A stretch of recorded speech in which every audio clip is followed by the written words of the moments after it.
nuk do të ndodhë të vetmit që ka në vëmendje buxheti i shtetit janë pensionistët. Dhe së fundmi ishte Konfindustria, e cila edhe njerë bëri thirrje publike të merren urgjentisht masa, sepse ndryshe ne do të shkonim në krizën e vitit 1997. Për këtë do të flasim këtë mbrëmje, po unë dua ta nis me atë që ka kuriozuar të gjithë, të paktën ata që ndoshta nuk e kanë informacionin e duhur rreth ngushticës së Hormuzit. Kështu që më lejoni të drejtohem zotit Deliu dhe më andej zotit Meçollari. Çfarë është ngushtica e Hormuzit? Pse po bëhet kjo luftë për të? Ngushtica e Hormuzit është një nyjë strategjike detare e kalimit 20% të naftës dhe gazit botëror, por edhe produkteve të tjera. Realisht Iranit I jep një lloj privilegji apo një lloj garancie dhe herë e ka përdorur ngushticën edhe si armë, por dhe si mjet diplomatik, do thoja unë, për të luftuar ato sanksionet që Perëndimi, Shtetet Bashkuara të Amerikës apo vendet e tjera I vendosin Iranit për shkak të kufizimeve që ata kërkonin, qoftë në pasurimin Po ndjekim dhe në hartë, e uraniumit të varfëruar për përdorim apo për prodhimin e një bombë bërthamore, por dhe kapaciteteve balistike të raketave, të cilat realisht ai po I tregon dita ditë që kishte arritur një lloj aftësie për të goditur jo vetëm vendet e Xhirit, por edhe më larg ku realisht me sulmet e tij ka tentuar të dëmtojë dhe disa vende të NATO-s. Kjo lloj nyje strategjike për shkak dhe terrenit malor në afërsi të kësaj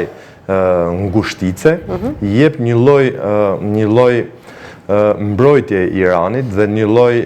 aftësie për të sulmuar dhe për të gjurmuar shpejt këto anije të cilat kalojnë nëpër këtë ngushticë. Kuptohet që të gjitha vendet e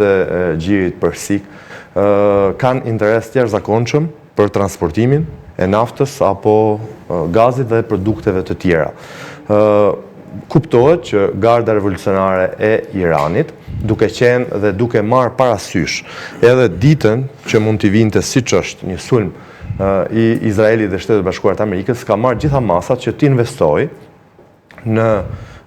këtë ngushticë, në ishullin Karg dhe në disa ishuj të tjerë, që ka investuar për të bërë tunele nën-toksore që lidhen me ujin, që këtu mund ta përforcoj dhe mund ta shpjegoj akoma më mirë dhe komandanti Meçollari, ku nëpërmjet anijeve të shpejta sulmuese, lëvizjeve në natën të pakontrolluara mund vendosi mina detare, apo mund sulmoj me dron të armatosur, apo dhe me raketa të cilat janë të vendosura në këtë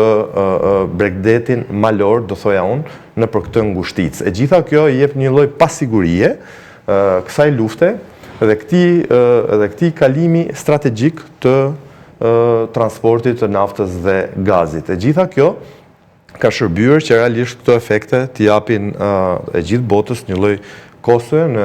ngritjen e çmimeve, por ka ndikuar në diplomaci, në ekonomi, edhe në turizëm apo në gjitha fushat.